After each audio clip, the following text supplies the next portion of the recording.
اسلام آباد میں امریکہ اور ایران کے درمیان مذاکرات میں کوئی ڈیل نہیں ہو سکی۔ امریکی نائب صدر جے ڈی وینس نے کہا ایران نے ہماری شرائط قبول نہیں کی۔ امریکہ نے مذاکرات میں لچک کا مظاہرہ کیا، واضح یقین دہانی چاہتے ہیں کہ ایران ایٹمی ہتھیار نہیں بنائے گا۔ امریکہ نے ایران کو اپنی فائنل اور بہترین آفر دی، دیکھتے ہیں آفر کا کیا جواب آتا ہے۔ 21 گھنٹے طویل مذاکرات میں تمام معاملات پر تفصیلی تبادلہ خیال کیا گیا۔ ہم معاہدے تک پہنچنے کے لیے کوششیں کر رہے ہیں۔ ایرانی وفد کے سربراہ باقر کالیباف نے کہا امریکہ نے ایران کی منطق اور اصولوں کو سمجھ لیا، اب امریکہ فیصلہ کر لے کہ ہمارا اعتماد حاصل کر سکتا ہے یا نہیں۔ دوسرا فریق مذاکرات میں ایرانی وفد کا اعتماد حاصل کرنے میں ناکام رہا۔ پچھلی 2 جنگوں کے تجربات کی روشنی میں ہمیں سامنے والے فریق پر بھروسہ نہیں۔ ایرانی وفد نے مستقبل سے متعلق اقدامات کیے، مذاکراتی عمل کو آسان بنانے میں پاکستانی کوششوں کے شکر گزار ہیں۔ امریکی نائب صدر جے ڈی وینس نے کہا پاکستان نے ہمارے اور ایران میں فاصلے کم کرنے کی بھرپور کوشش کی۔ پاکستان چاہتا تھا کہ معاہدہ ہو جائے۔ وزیر اعظم شہباز شریف اور فیلڈ مارشل سید عاصم منیر نے مذاکرات کامیاب کرنے کے لیے شاندار کاوشیں کی۔ شاندار میزبانی پر وزیر اعظم اور فیلڈ مارشل کے شکر گزار ہیں۔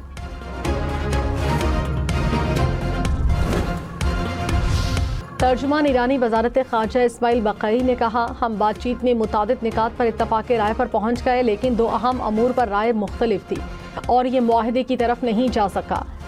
اندازہ تھا کہ ایک ہی نشست میں کسی معاہدے تک نہیں پہنچا جا سکے گا۔ پاکستان اور دوسرے دوستوں کے درمیان رابطے اور مشاورت جاری رہے گی۔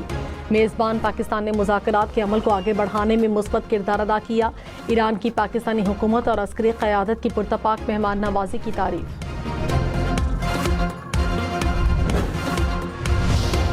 نائب وزیر اعظم اسحاق ڈار نے کہا امید ہے امن کے لیے امریکہ اور ایران اپنی کوششیں جاری رکھیں گے۔ پاکستان امن کے لیے اپنا کردار ادا کرتا رہے گا۔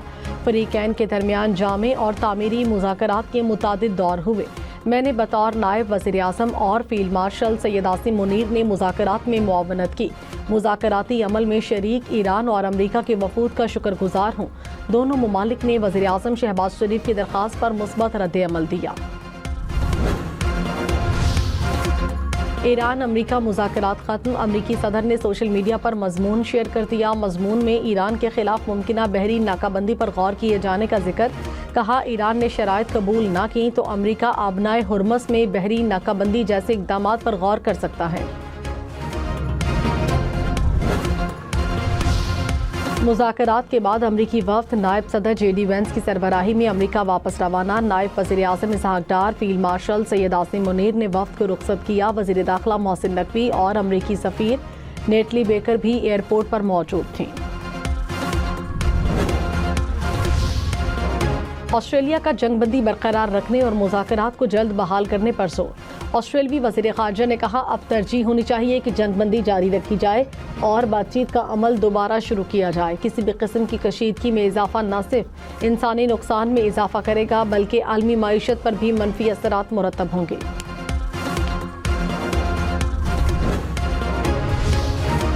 سینئر وزیر پنجاب مریم اورنگزیب نے کہا اسلام آباد مذاکرات قوم کے لیے قابل فخر لمحہ ہے۔ یہ کوشش خطے میں عالمی امن اور استحکام کو فروغ دے گی۔ پاکستان کا مستقبل دور اندیش اور تبدیلی لانے والی قیادت کے ہاتھوں میں ہے۔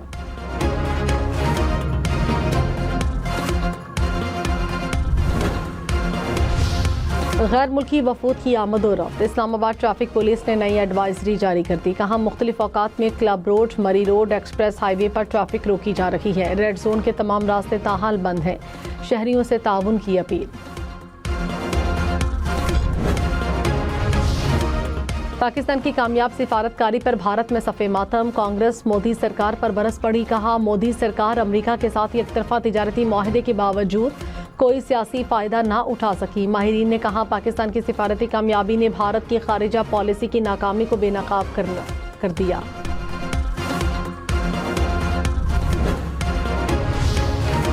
عالمی مارکیٹ میں خام تیل کی قیمتوں میں کمی۔ امریکی خام تیل کی قیمت $96 فی بیرل پر آ گئی۔ برنٹ کروڈ کی قیمت $95 فی بیرل ہو گئی۔ قدرتی گیس کی قیمتوں میں کمی ریکارڈ۔ ارجنٹائن میں ہزاروں افراد کا اسرائیل کے خلاف احتجاج۔ مظاہرین کی غزہ، ایران اور لبنان پر حملوں کی مذمت۔ میکسیکو سٹی میں بھی ایران کے حق میں مظاہرہ، مظاہرین نے امریکی اور اسرائیلی کارروائیوں کے خلاف آواز بلند کی۔ نیدرلینڈز میں امریکی سفارت خانے کے باہر سینکڑوں افراد جمع ہوئے۔ تل ابیب میں ہزاروں افراد کا اسرائیلی حکومت کے خلاف مظاہرہ۔ جنوبی لبنان کے قصبے پر اسرائیل کا حملہ، 5 افراد جاں بحق، متعدد زخمی۔ ایک اور قصبے پر اسرائیلی حملے میں 3 افراد زخمی۔ لبنان اور اسرائیل کے درمیان مذاکرات منگل کو واشنگٹن میں شیڈول۔ کوئٹہ میں فائرنگ سے 2 افراد جاں بحق، 5 زخمی۔ وزیر اعلیٰ بلوچستان کا دہشت گرد عناصر کے خلاف سخت کارروائی کا حکم، کہا ملوث عناصر قانون کی گرفت سے نہیں بچیں گے۔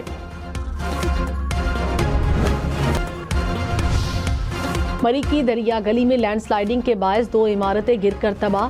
ملبہ گرنے سے سڑک کا ایک حصہ متاثر، آمد و رفت معطل۔ ممکنہ خطرات کے پیش نظر قریبی عمارتوں کو خالی کرا لیا گیا۔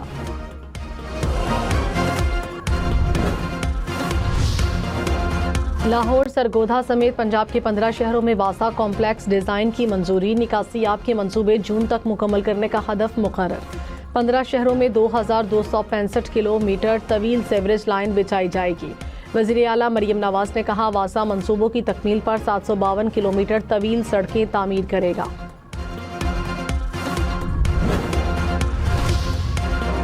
لاہور ہائی کورٹ کا بیرون ملک جانے والے مسافر سے ضبط سونا ڈالرز واپس کرنے کا حکم، کہا ریاست نگران ہے، وہ کسی چیز کو غیر قانونی قبضے میں نہیں رکھ سکتی۔ کسٹمز حکام سونا قانونی طریقے سے نیلام کرنے کا کوئی ثبوت پیش نہیں کر سکے۔ ننکانہ صاحب میں بیساکھی میلے کی تقریبات اختتام پذیر۔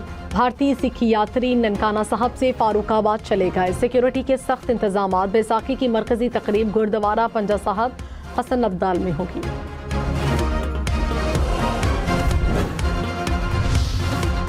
عراق کی پارلیمنٹ نے کرد سیاستدان نزار امیدی کو صدر منتخب کر لیا۔ صدر کے انتخاب کے بعد حکومت سازی میں رکاوٹ بننے والا سیاسی تعطل ختم۔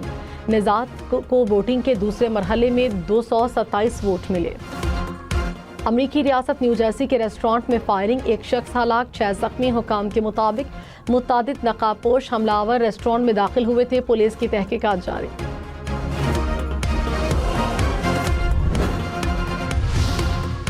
سعودی دارالحکومت ریاض میں گرج چمک اور تیز ہواؤں کے ساتھ موسلادھار بارش، نشیبی علاقوں میں پانی جمع، بادل برسنے کے بعد موسم خوشگوار۔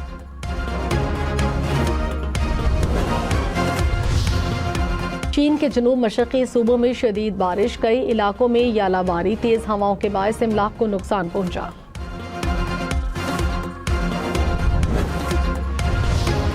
اسلام آباد میں امن مذاکرات کے دوران امریکی صدر ٹرمپ میامی میں UFC مقابلہ دیکھتے رہے۔ ٹرمپ تماشائیوں کو دیکھ کر ہاتھ بھی ہلاتے رہے، مختلف شخصیات سے ملاقات بھی کی۔